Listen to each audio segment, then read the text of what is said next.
Hello and welcome to the Manatee Glens Report. I'm Sandra Guffey, the Public Relations Director for Manatee Glens, your community behavioral health hospital. At a time of a heart attack, stroke, broken leg, or appendicitis, a hospital emergency department is the best place for medical attention that can save a life. But when there's a mental health or addiction emergency, that may not be the best choice. Fortunately, people in our area have the option of choosing the Manatee Glens Access Center, which is open for help 24/7. Our guests today are Melissa Larkin-Skinner, Manatee Glens Chief Clinical Officer, and James Sullivan, the Access Center Manager. Welcome to the Manatee Glens Report. It's great to have you here. Thank you. So let's start with, what is the Access Center? James, since you're the manager, explain, what is the center? We are open 24 hours a day, 7 days a week.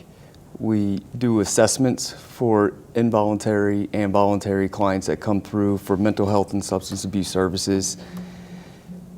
We go through a level of care assessment, and from there we refer them to the proper program that they need to go to, whether it be in the hospital or outpatient services.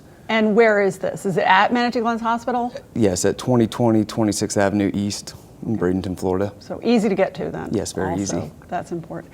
Melissa, what was the philosophy behind starting this? Why was the Access Center open? What prompted this to come about?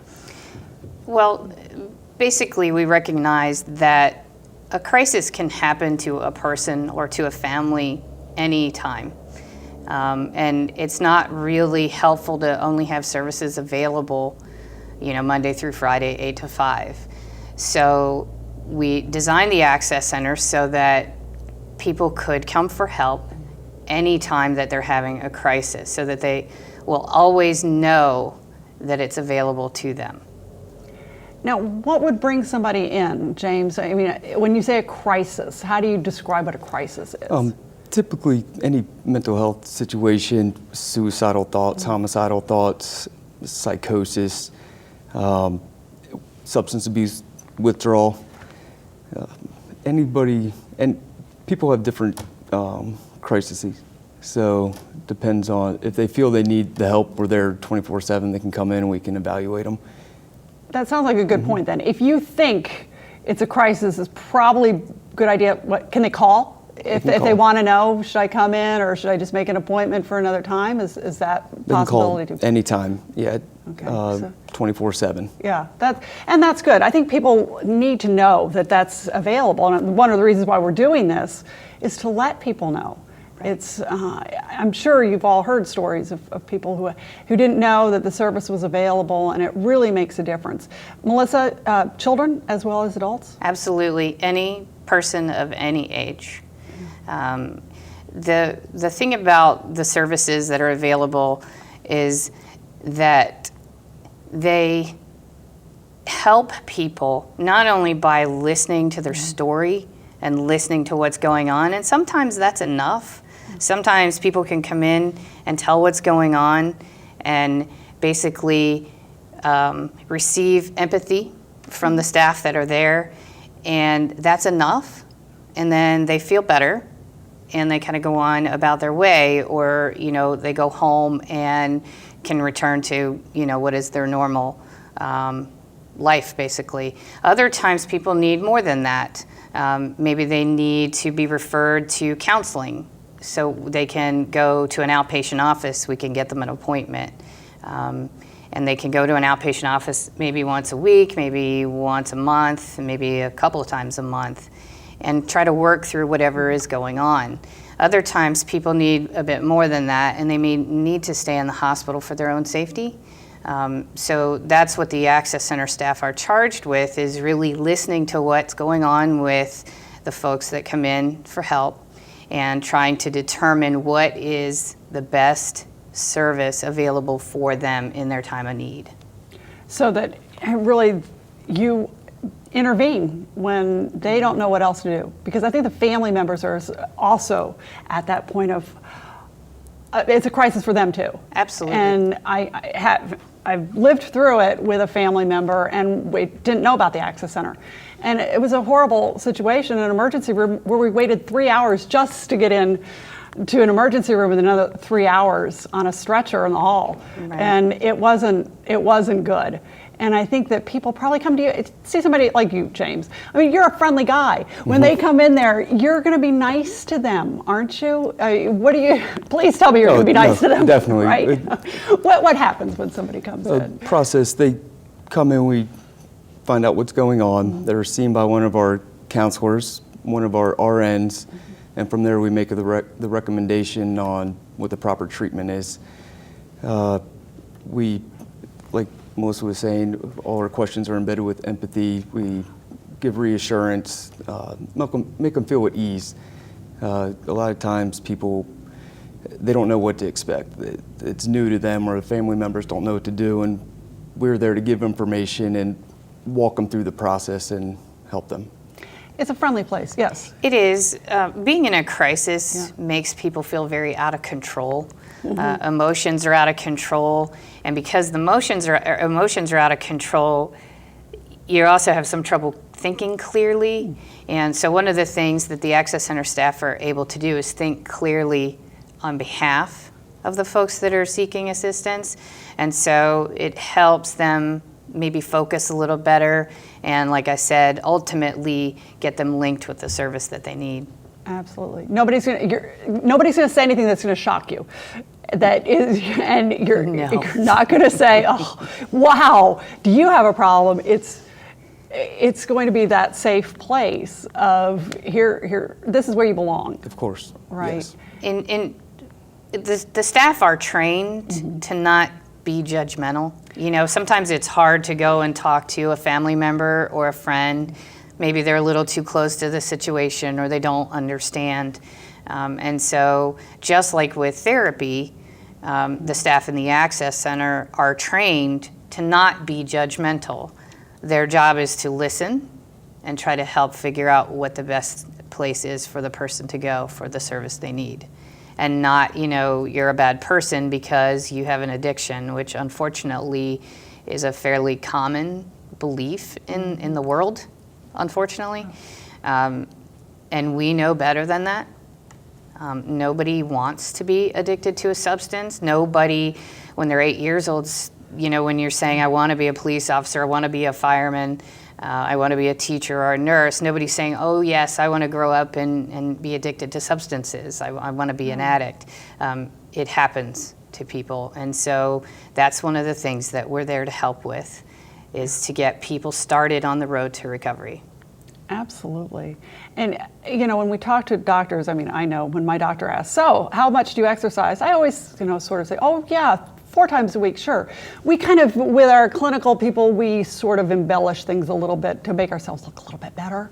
I imagine when we're talking to somebody on your staff, James, you don't, like you said, not judgmental. Sort of that feeling of, we can tell you and trust you with what we say, and not, you do that? It's the place where if we're not going to be truthful with you here, you're not going to be able to help us. Definitely. And when we do assess people, sometimes they're not able to give us all the information we need. If family members are there and able to give us collateral information, it helps with finding out what's going on and getting them to the treatment they need. Walk us through what happens. Somebody comes to the Access Center, say 11 o'clock at night on a Tuesday. What is going to happen, James? What will happen when I walk in? We'll find out their information just like any other hospital or doctor's office. If they've been there before, we do have some information through our electronic medical records. So we know their history, which helps us. From there, they'll see one of our counselors. We'll see one of our RNs, and then we call the doctor on call for orders if we're going to admit, or we're going to refer them to one of the other services that they need and set them up with an appointment. Okay. And then the doctors, that's the other thing that I think people need to know, that we are really, Manatee Glens is a hospital. There are real medical doctors on staff, and that's an important part. Tell us about the role the doctors play, Melissa. Absolutely. The doctors are primarily on site 7 days a week from approximately 8:30 to 5, okay? And what they do is they see all the individuals who are admitted to our inpatient services and make sure that they have a psychiatric evaluation as well as ongoing medical evaluations each day, okay? The other thing that they do is they are on call 24 hours a day, 7 days a week. And so that when individuals do come into the Access Center for help and the counselor sees them and the nurse sees them, they contact the physicians that are on call and let them know what's going on, and then get some input from the physician, especially if it's very complicated, about whether or not the physician believes, based on the information received, that they should be inpatient or if outpatient services are more appropriate. And sometimes it's not one clear thing that is wrong. Sometimes you have dual. Many things, yes. Unfortunately, when people are in a crisis, it's usually because many things are out of control. So the Access Center staff are trained to pretty much handle anything in the behavioral health realm.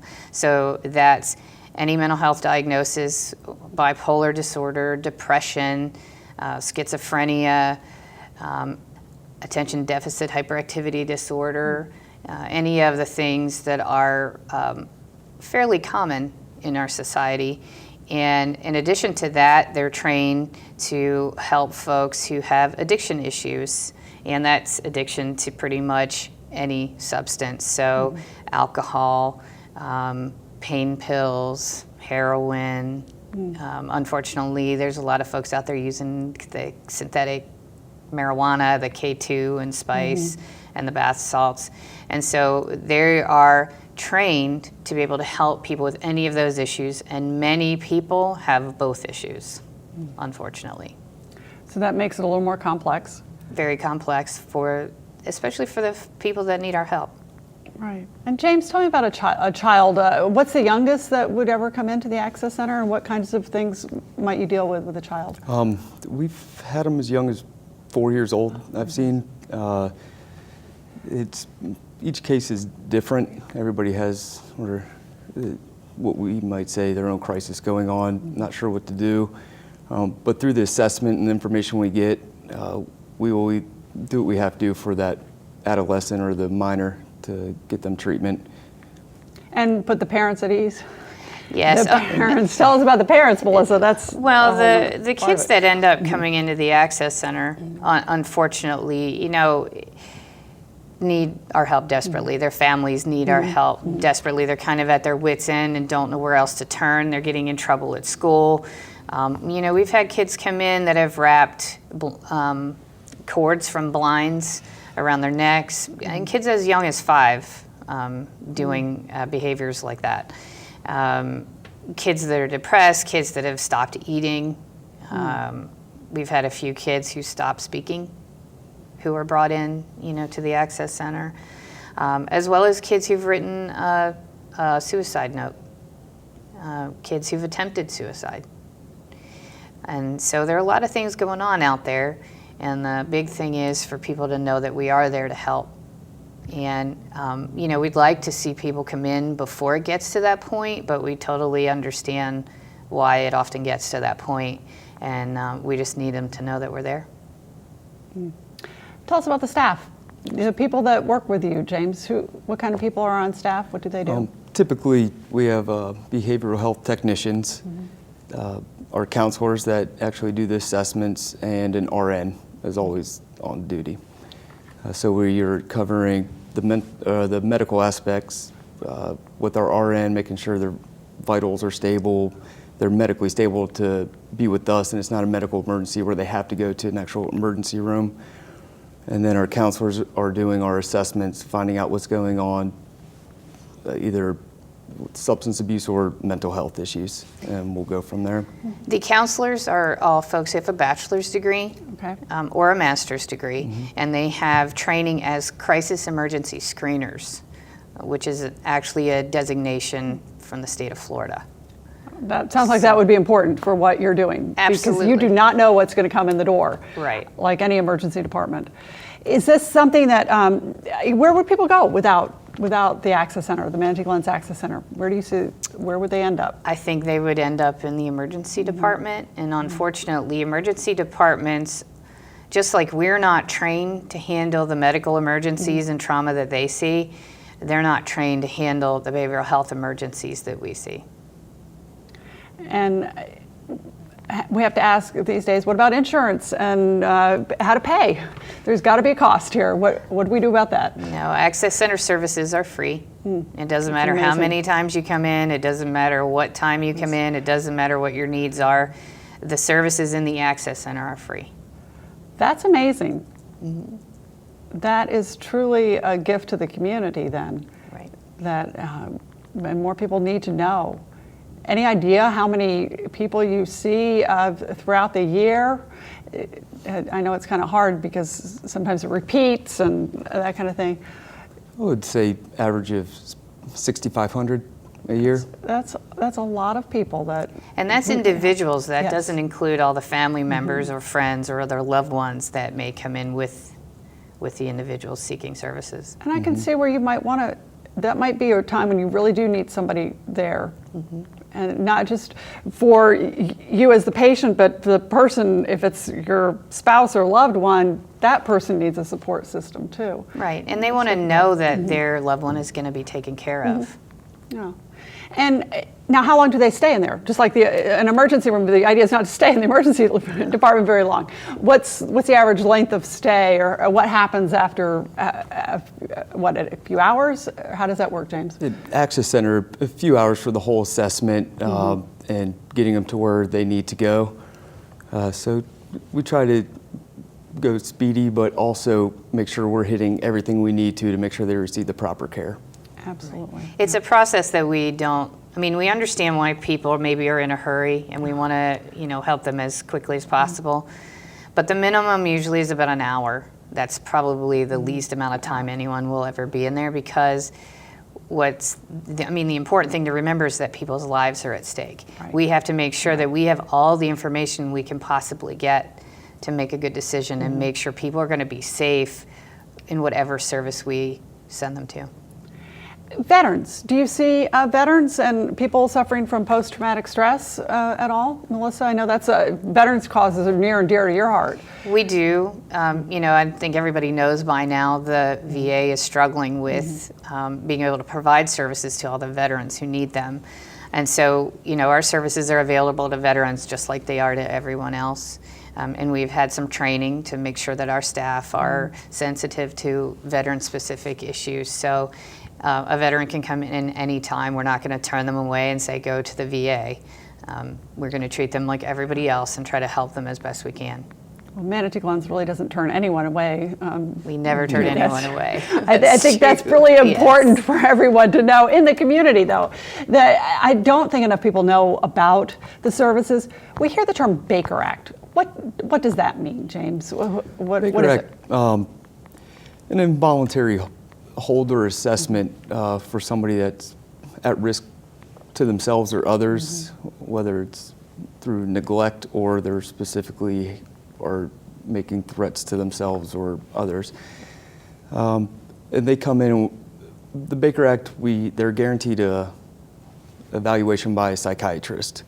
We'll do the initial assessment in the Access Center, and from there, the psychiatrist will make the determination whether we need to admit. Majority of the time we do, and then they're seen by the psychiatrist on the unit and the treatment they receive.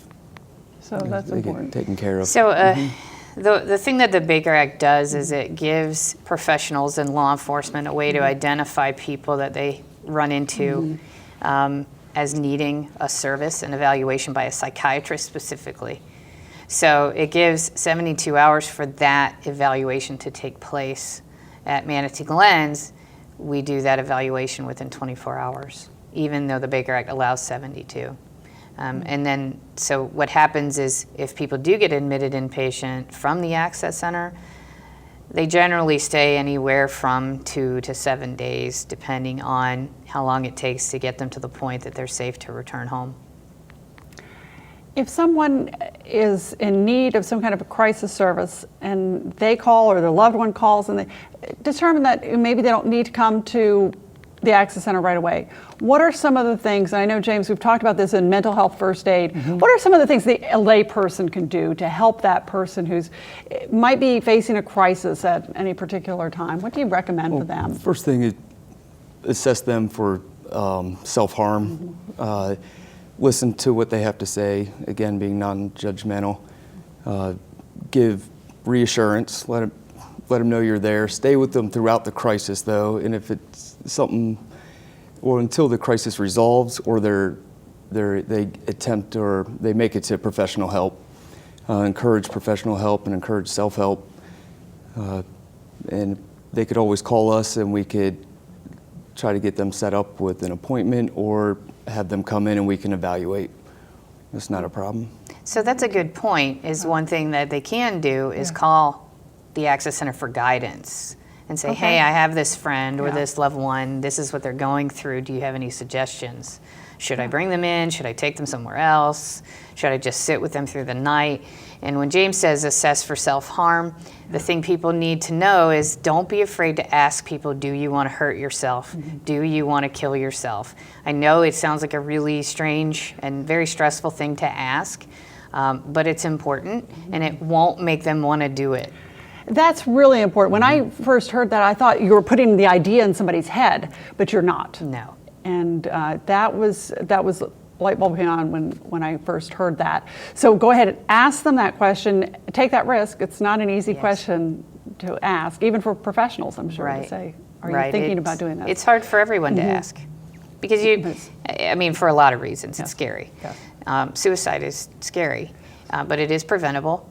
And the very first thing is we have to ask that question, and then if they say yes, or even if they say no but you don't believe them, that's when you need to seek some professional intervention. Okay. Such as the Access Center. Right. That's when it's a time for a trip to the Access Center. Will an emergency vehicle take them there, or do I have to drive? Will an ambulance take them, or do I have to drive somebody in? An ambulance will not bring them to the Access Center. Ambulance, I believe, are required to go to a hospital emergency department. However, law enforcement, depending on where you live, law enforcement may be willing to provide transportation. We do have some folks who will call law enforcement when they're feeling like they want to hurt themselves, and then the law enforcement officers will bring them to the Access Center. Okay, and so there's always someone there. That's probably the important thing, that people know, any age, and the fact that non-judgmental and that empathy thing that people probably don't expect to hear. Tell us a little bit. I always like to finish on a positive note. There must be some great success stories, some people that have really been helped. What can you think of, James? Actually, I was thinking about this question when we were coming in. I think everyone that comes through, there's a success there. We are helping them through the crisis that they're in at that point and getting them to the treatment they need. We're crisis intervention. So whether we see them one time and we do what we need to do to get them the treatment, it's a success right there. We're improving and saving lives every day with every person we see. And you don't get tired of seeing this? I'm sure you have some repeat people? We do, and it's actually every day is different. This job, I'm sure. I love it. It's knowing we're out there in the community doing what we have to do and helping the people that need the mental health and substance abuse services. And prior to us, again, if we weren't there, it'd be the emergency rooms, and we're trained to help these people. I think that's incredible. And Melissa, you probably had some experiences where you go home at the end of the day and say, oh, I am so glad I work there. What makes you feel that? I know you do. So tell us, what are some of the things, some of the people that you've encountered that you say, oh, this was great. We really made a difference. The big thing is that we always have to remember what we're doing. We're in the business of saving people's lives, making their lives a little bit better, helping them make their lives a little bit better. The biggest joy that I get is when people are able to say, you made the difference, meaning Manatee Glens. Manatee Glens saved my life, or saved my husband's life, or my wife, my child, because that's what we're all about. We are, and we never give up. Never. You never give up on anyone. I'm sure that takes a lot of inner strength, but as you say, your staff, they are trained. This is what they do. It's a calling to be there. What kind of training does somebody have to do? This is an interesting career path. I don't know that was ever presented to me in high school as an option. They never talked about these things. Where does somebody get training, James? What? For us, Yeah. 4-year degree minimum in a human service-related field. A lot of our staff members have psychology degrees. Then we have our emergency screener training and supervision with the licensed staff. Okay. So. And there is a career path. I am living proof. Yes. I started my very first job at Manatee Glens. Well, my second job at Manatee Glens was in the Access Center on the night shift. All right. And here I am today. And look at that, yes. Well, you go where the need is and where you can make a difference. Right. And I'm sure that the people that you serve every day, it can be as simple as I heard about somebody who just needed a pair of jeans. Yes. I heard that story from you last week, James. Okay, if they need a pair of jeans, if that's what they need, we'll find that for them.